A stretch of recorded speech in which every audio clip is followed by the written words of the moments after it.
Hello everyone, so let's do our next exercise to display real-time clock in LabVIEW. Okay, for that go to your block diagram. Here's my block diagram. Now first of all draw a while loop in your block diagram. Add its stop condition and my stop condition.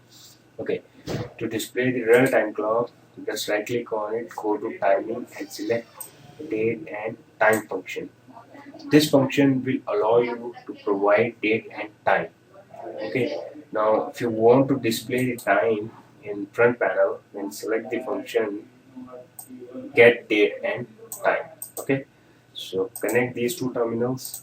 Alright, it will provide you the date and time, and it will display you the date and time. Okay, so it has four terminals. Terminal number one, which will provide you the date. So just right click on it and create indicator. Okay, so it will provide you date. Alright, and the second terminal will provide you the time. Okay, it will provide you time. Sorry.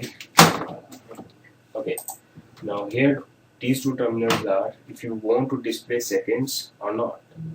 Alright, if you want to display the second, then switch it to true. Alright, if you don't want to display second, then switch it to false. Okay, alright, here it displays the date format. Create constant. Right now let's display it short. Okay, so go to your front panel. Here's my front panel. Okay,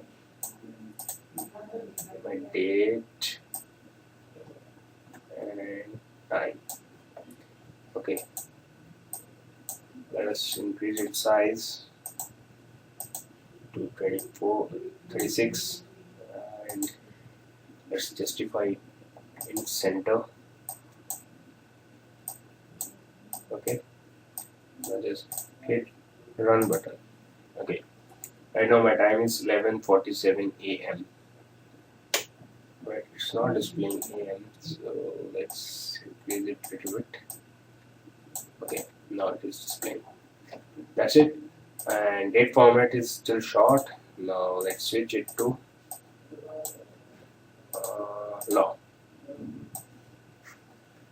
Okay, so just click hit run. Alright, it's not displaying properly. Okay, now here it is long. Now if we switch it to abbreviated, okay, so your date will be like this. So that was a real-time clock in LabVIEW. Now suppose if you want to turn on the LED, let's make a code to turn on the LED on a specific